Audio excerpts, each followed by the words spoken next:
Mars and Its Canals by Percival Lowell. Chapter 7. White Spots. In addition to the polar caps proper and to the subsidiary polar patches that often in late summer flank them round about, other white spots may from time to time be seen upon the disk.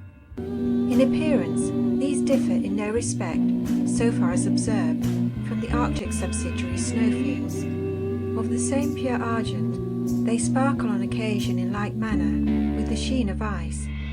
Equally, with the polar caps, they remain permanent in place during the period of their visibility, and are themselves long-lived. Though by no means perpetual, their duration is reckoned by weeks and even months, and they recur with more or less persistency at successive Martian years.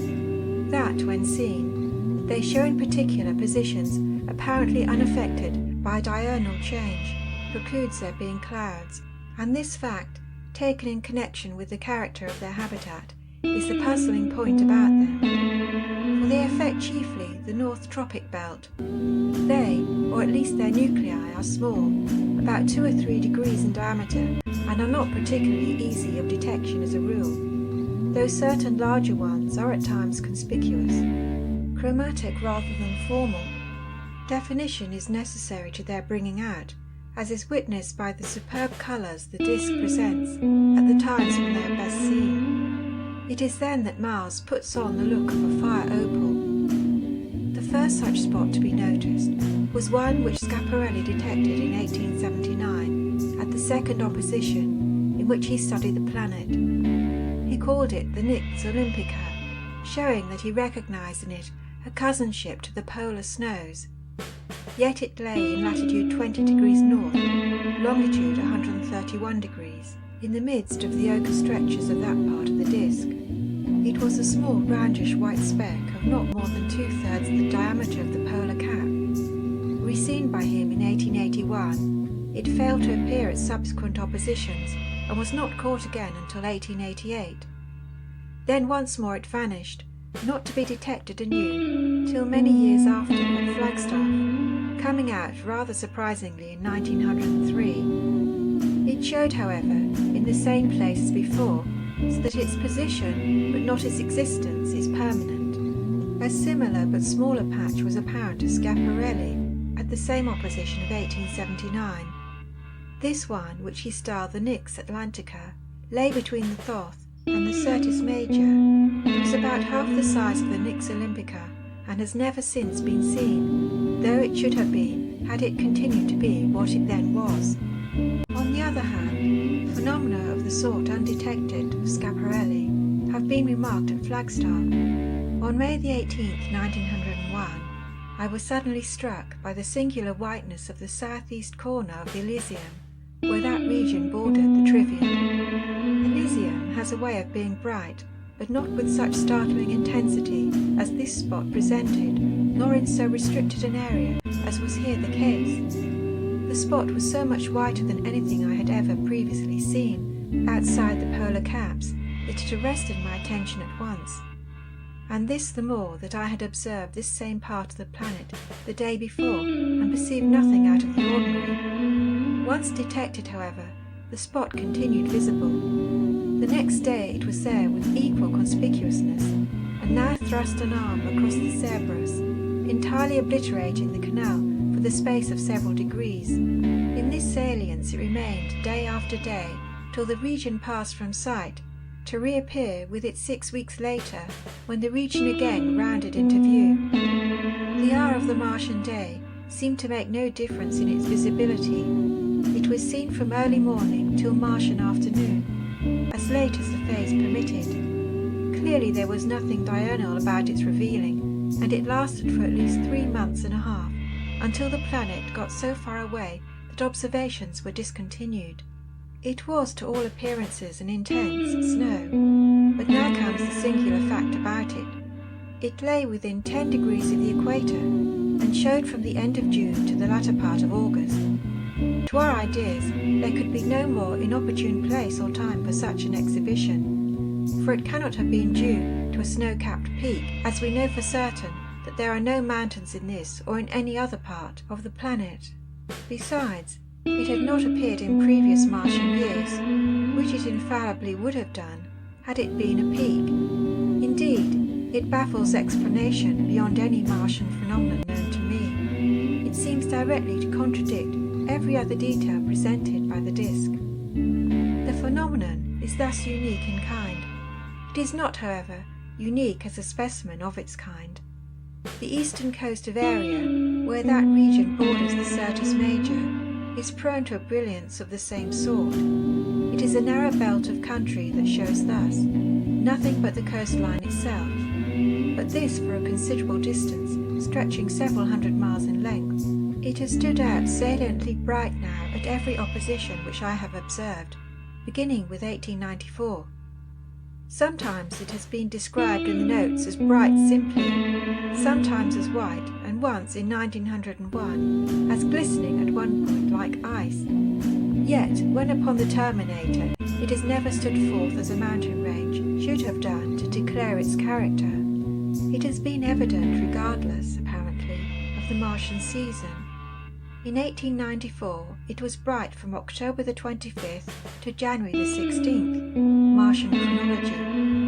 In 1896, from December the 22nd to January the 7th. In 1901, from July the 13th to the 15th.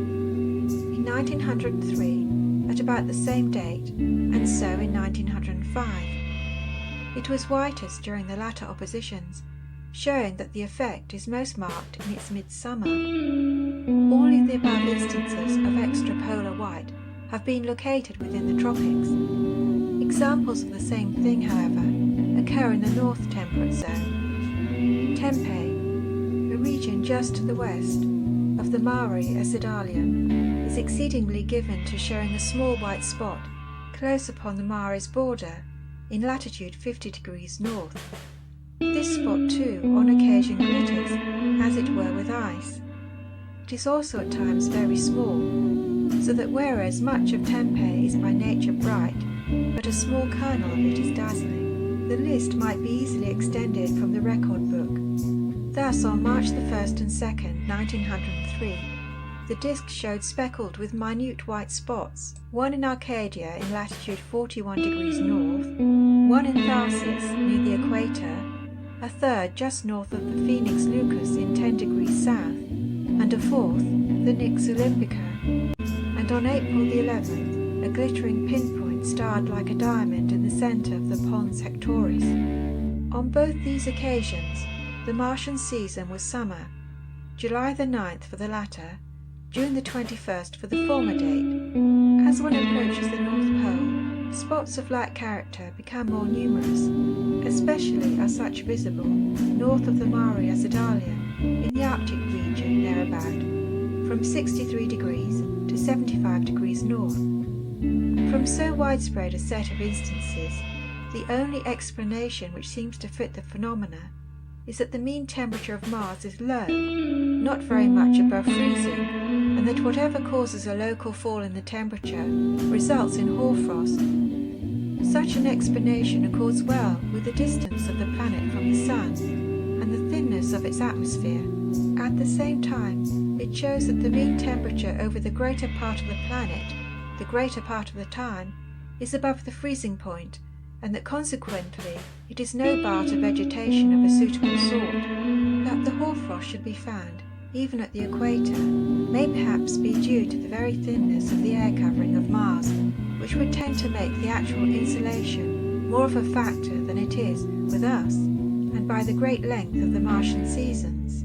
In midsummer, the greatest insolation occurs in the Arctic and temperate, not in the tropic regions. On the other hand, an atmosphere tends to accumulate heat for the tropics. With us, the latter factor is prepotent. It would be less effective on Mars. Then again, the double duration of summer would tend to emphasize insolation as the important factor in the matter. But it is possible that greater deposition plays a part in the matter. On Earth the rainfall is greatest near the equator, and something of the sort may be true of the zones of moisture on Mars. But the most striking spots are found to the west of large dark areas may in this connection have a meaning, inasmuch as, such regions being vegetation covered, the air over them is probably more moisture laden. One point about the position of the spots is of moment. They have all been found in the northern hemisphere, or within 10 degrees of it in the southern equatorial region.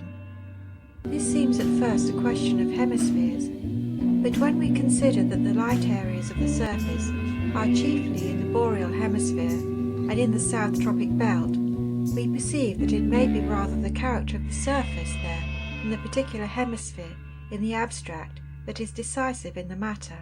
Nevertheless, the austral hemisphere is the hemisphere of extremes, possessing a shorter, hotter summer and a longer, colder winter than its antipodes. This would not favour sporadic, small depositions of frost in summer so much as would a climate of a more mean temperature. From the relative lack of atmospheric covering over the planet, we should expect the nights to prove decidedly cool, while the days were fairly warm. Of this we have perhaps evidence in a singular aspect shown by the Mare Acidalium in June 1903. The account of it in the Annals reads thus: On May the 22nd, an interesting and curious phenomenon presented itself. On that day, so soon as the Mare Acidalium had well rounded the terminator onto the disk, at 352 degrees longitude, the whole of its central part showed white, the edges of the marking alone remaining as a shell to this brilliant core. So striking was the effect, that beside appearing in the drawing, it found echo in the notes. The next day no mention is made of it, and a drawing made under 20 degrees longitude shows the Mare as usual, and the bright spot in Tempe in its customary place. Neither was anything of the sort noticed on the 24th and 25th, but on the 26th, the day of the projection on the terminator, the effect of the 23rd reappeared, the longitude of the centre being 332 degrees. Fortunately on that day, a further drawing was secured, which enabled its subsequent behaviour to be followed. Made 3 hours later than the other, the longitude of the centre being 13 degrees, this drawing shows the Mare well on the disk, its whole area as dark as usual, and with Tempe bright to the right of it toward the terminator. The terminator in question was the sunrise one, and we are offered 2 suppositions in explanation of the phenomenon. Either the white was due to a morning deposition of hoarfrost, which dissipated as the sun got up, or obliquity rendered some superficial deposit visible, which more vertical vision hid. That the former inference is the more probable seems hinted at by the simultaneous appearance from the 19th to the 26th of the other areas of white between the Mare and the pole. May the 26th was 88 days after the northern summer solstice and corresponded to July the 31st on the Earth. Annals, Volume 3, Section 564. In this connection, mention may pertinently be made of Schiaparelli's repeated observation of regions that whiten with obliquity, a proclivity to which he particularly noticed Hellas and certain islands in the Mare Erythraeum to be prone. Here, as with the Mare Acidalium, we certainly seem to be envisaging cases of matutinal frost melted by midday under the sun's rays. End of section 8. Reading by Florence.